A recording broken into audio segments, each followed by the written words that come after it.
તો હાલો મિત્રો હું તમને એક નટ્સ બતાવું, ખાલી વિન્ટરમાં જ મળે, સમરમાં મળતા નથી. તો આને કહેવાય ચેસ્ટનટ. તો આને કઈ રીતના હું બનાવું હું તમને બતાવું. આને છે ને આપણે પહેલાં પાણીમાં બાફી અને પછી ઓવનમાં બનાવવાના છે. તો મસ્ત એ છે ને તે શેકાઈ જાય. તો હું તમને બતાવું કઈ રીતના હું બનાવું છું. આ ચેસ્ટનટ છે ને એ જે પ્રમાણે હું બનાવું એ પ્રમાણે તમે બનાવી ને તો મસ્ત લાગીએ તમને. ને આપણા માણસો હમણાં શું છે કે ડાયરેક્ટ માઇક્રોમાં અને શેકી નાખે, એટલે આના છે ને તે પીલ કરીને નીકળે નહીં સામરા. તો આને ઓવરમાં જે હું પ્રમાણે બનાવું એ પ્રમાણે તમે બનાવીએ ને એનું મસ્ત પીલ નીકળી જાય, એને સાંભળા છે એ. તો ચાલો હું તમને બતાવું. પહેલાં છે ને આને કાપા પાડવા પડશે આના માટે. તો બધું રેડી કરી રાખો, પછી તમને બતાવું કઈ રીતના હું આના કાપા પાડું છું અને કઈ રીતનાની પ્રોસેસ છે. ઓકે, તો ચાલો વિડીયોમાં એન્ડ તક બન્યા રહીજો. હું તમને ચેસ્ટનટ ખાવાની રીત આપણે કઈ રીતે ખાઈ એ પણ બતાવીએ.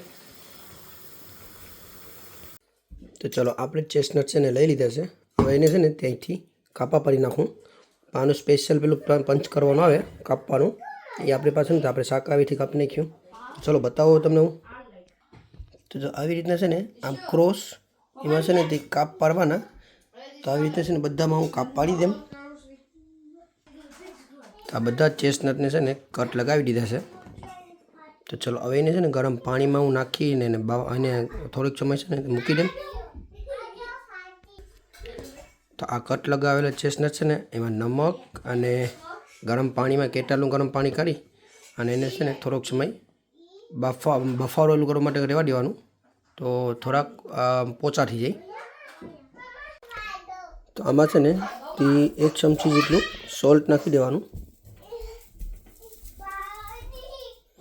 અને પછી છે ને આ કેટલમાં પાણી મેં ઓલરેડી ગરમ કરી લીધું છે. તો કેટલનું પાણી નાખી દેવાનું.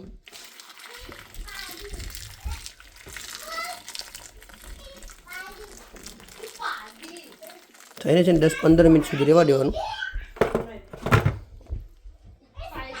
પાણીમાં ગરમ પાણીમાં.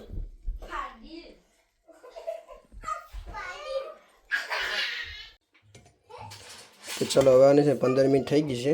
તો હવે એને કાઢી ના ઓવનની ટ્રેમાં મૂકી દઈએ. તો એમાં છે ને પાછું નમક છાંટી દેવાનું.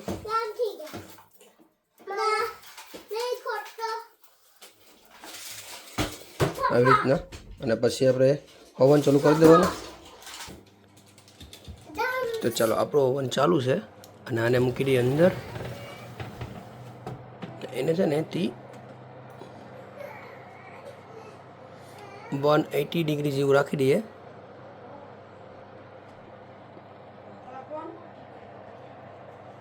ચલો હવે બંધ કરી દઈએ ને પછી થઈ જાય ને પછી તમને બતાવું.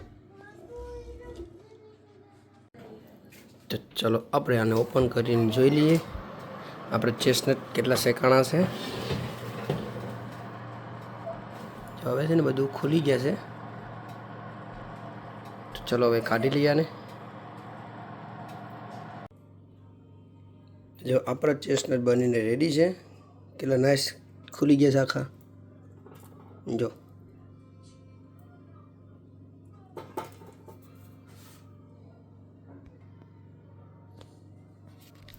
તો આવી રીતના પ્રોસેસ હતી આ ચેસ્ટનટ બનાવવાની.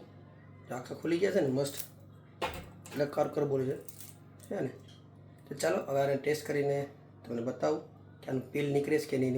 જે ફોતરા આવે તો આવી રીતના તમારે બનાવવું હોય તો થોડીક મહેનત થાય ખાવા માટે કરીને, પણ મસ્ત રીતના બની જાય અને ટેસ્ટ બહુ મસ્ત લાગે.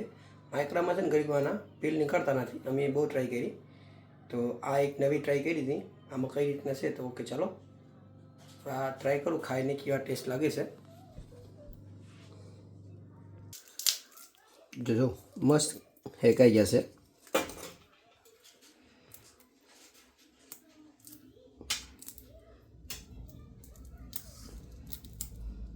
જો આમ પીલ નીકળી જાય છે ને.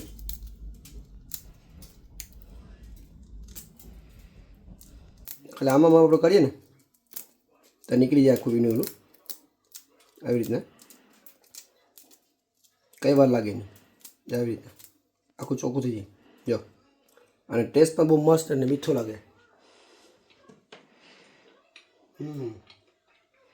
એક વખત તમે આવી રીતે બનાવીને ટ્રાય કરજો. ખાવાનું આપણે કેમ ઇન્ડિયામાં ડેટવામાં આપણે હેકીને ખાય એવી રીતે મસ્ત ટેસ્ટ આવે છે.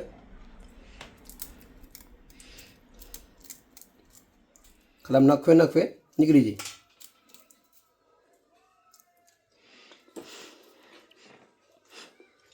જો આવી રીતના